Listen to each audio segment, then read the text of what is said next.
Sahabat Fresh Juice, sesaat lagi kita akan mendengarkan Fresh Juice Minggu 23 Juli 2023 bersama Pastor Yandi Buntoro CDD dari Medan. Selamat mendengarkan.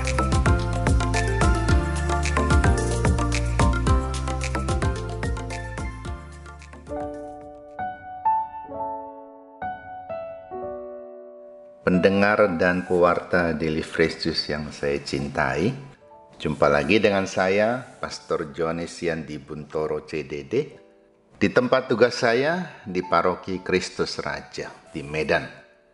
Injil kita pada hari ini dari Matius bab 13 ayat 24 sampai dengan 43.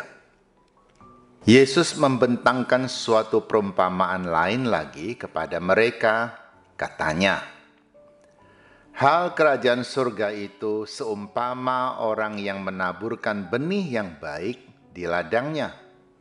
Tetapi pada waktu semua orang tidur, datanglah musuhnya menaburkan benih lalang di antara gandum itu, lalu pergi. Ketika gandum itu tumbuh dan mulai berbulir, nampak jugalah lalang itu. Maka datanglah hamba-hamba tuan ladang itu kepadanya dan berkata, 'Tuan, bukankah benih baik yang Tuan taburkan di ladang Tuan? Dari manakah lalang itu?' Jawab tuan itu, 'Seorang musuh yang melakukannya.' Lalu berkatalah hamba-hamba itu kepadanya, 'Jadi maukah Tuan supaya kami pergi mencabut lalang itu?' Tetapi ia berkata, 'Jangan, sebab mungkin gandum itu ikut tercabut pada waktu kamu mencabut lalang itu. Biarkanlah keduanya tumbuh bersama sampai waktu menuai.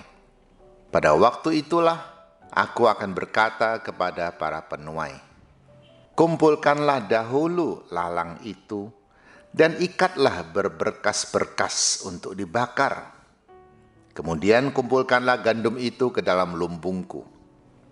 Yesus membentangkan suatu perumpamaan lain lagi kepada mereka, katanya, 'Hal kerajaan surga itu seumpama biji sesawi yang diambil dan ditaburkan orang di ladangnya. Memang biji itu yang paling kecil dari segala jenis benih. Tetapi apabila sudah tumbuh, sesawi itu lebih besar daripada sayuran yang lain, bahkan menjadi pohon, sehingga burung-burung di udara datang bersarang pada cabang-cabangnya.' Dan ia menceritakan perumpamaan ini juga kepada mereka. Hal kerajaan surga itu seumpama ragi yang diambil seorang perempuan dan diadukkan ke dalam tepung terigu 3 sukat sampai khamir seluruhnya. Semuanya itu disampaikan Yesus kepada orang banyak dalam perumpamaan.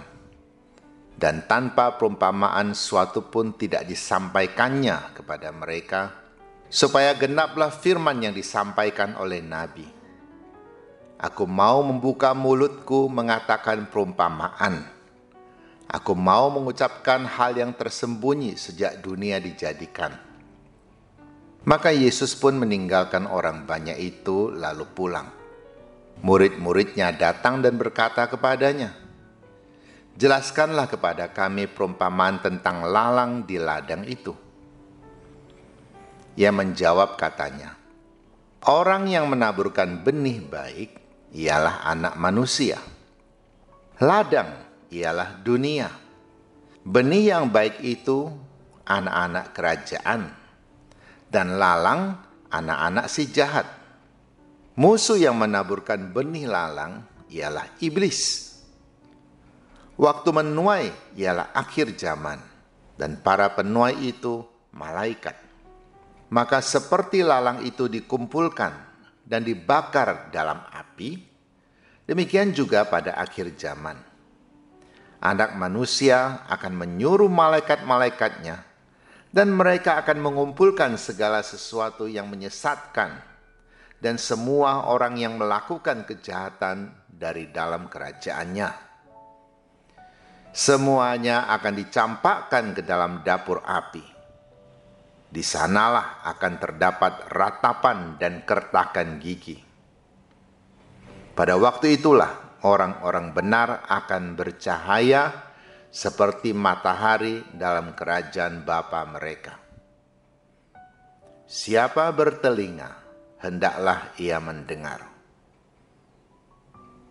Demikianlah sabda Tuhan. Mungkin kita pernah menyalakan senter di tengah hari di tempat yang terbuka. Senter kita kelihatannya tidak terang, tidak ada artinya dibandingkan dengan sinar matahari. Artinya tidak diperlukan untuk membaca, karena sinar dari matahari sudah jauh lebih dari cukup. Itu berbeda kalau kita menyalakan lilin atau senter ketika hari mulai senja. Matahari sudah sangat berkurang sinarnya. Maka akan nampaklah cahaya yang kita pasang itu. Lebih-lebih ketika malam menjelang, lebih nampak lagi. Hari ini dalam bacaan kita mendengar ayat terakhir. Pada waktu itulah orang-orang benar akan bercahaya seperti matahari dalam kerajaan Bapa mereka. Hari ini saya tidak fokus kepada ketiga perumpamaan itu. Saya berfokus hanya kepada bercahaya. Karena kita sudah biasa mendengar penjelasan tentang ketiga perumpamaan itu. Jadi kapan orang-orang benar bercahaya? Atau cahayanya seperti matahari? Yaitu ketika orang-orang yang gelap disingkirkan. Maka akan nampaklah bahwa kita sungguh-sungguh orang benar di hadapan Tuhan. Ketika kita masih hidup di dunia, di sekeliling kita tidak sedikit orang-orang kegelapan. Orang-orang yang berpikir negatif, orang-orang yang berpikir bagaimana caranya untuk menyingkirkan orang baik, bagaimana caranya mereka tidak dikritik meskipun mereka berbuat salah.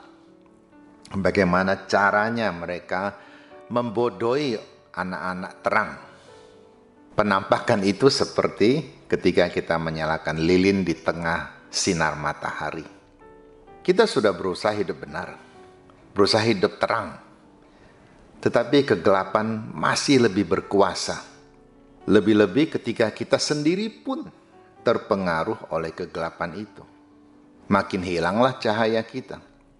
Itu seperti orang menanam benih yang baik, tetapi terhimpit oleh lalang-lalang yang bertumbuh lebih cepat, menyerap nutrisi lebih banyak, sehingga benih yang baik tidak bisa bertumbuh dengan baik. Jadi hari ini Yesus ingatkan pada kita, bukannya anak-anak terang tidak mampu memancarkan terang, tetapi ada bahaya yang sangat besar yang mengancam kita, yaitu kegelapan di sekitar kita itu, yang bahkan bisa menyeret kita yang semula terang ke dalam gelap. Mereka bisa datang dengan godaan yang menarik hati, tapi juga bisa datang dengan ancaman. Lebih-lebih ketika kita sudah membuka celah hati kita untuk memutuskan berbuat jahat. Kejahatan yang kecil-kecilan, yang semua orang juga melakukan, tapi lama-lama akan menjadi terbiasa, akhirnya menjadi kejahatan besar. Coba lihat orang-orang yang berolahraga melatih ototnya supaya kuat. Cukupkah latihan hanya dilakukan 1-2 kali saja? Tidak cukup. Tapi jika berulang-ulang dilakukan secara konsisten, disiplin, maka ototnya akan berkembang menjadi semakin kuat. Orang yang berlatih bernyanyi juga. Saya melihat sendiri seorang teman saya yang juga seorang penyanyi. Kami sama-sama memegang mic yang sejenis. Ternyata powernya sangat kuat. Saya tidak mungkin berteriak ketika duet dengan teman saya. Tapi nampak sekali power saya jauh di bawah teman saya ini. Karena apa? Karena dia berlatih. Dia sangat disiplin. Itu profesinya. Sedangkan saya tidak pernah berlatih. Saya nyanyi hanya suka-suka saja. Dan itu jelas tidak mungkin saya mempunyai power yang sekuat dia. Tapi tidak masalah, karena memang bukan di situ kekuatan saya. Dan saya juga tidak perlu dikagumi dalam hal itu. Kalau orang bertepuk tangan setelah saya bernyanyi, itu karena saya romo. Itu saja. Bukan karena saya sungguh menyanyi dengan bagus. Jauhlah. Artinya suatu kekuatan akan terbentuk kalau kita melakukan latihan yang berulang-ulang. Sama dengan dosa.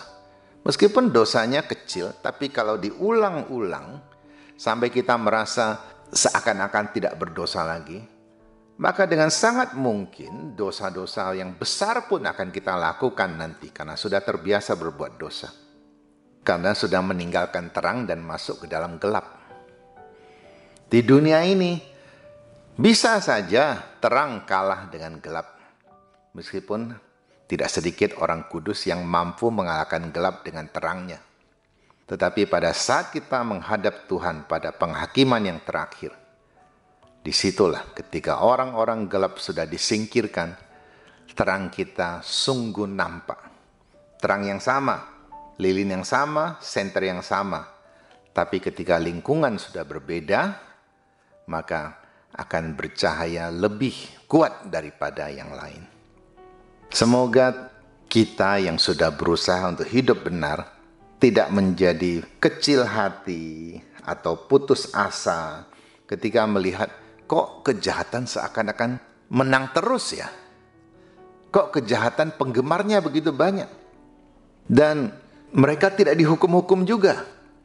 Akhir-akhir ini di Medan marak sekali aksi begal. Sekelompok orang beramai-ramai mengeroyok satu pengendara sepeda motor.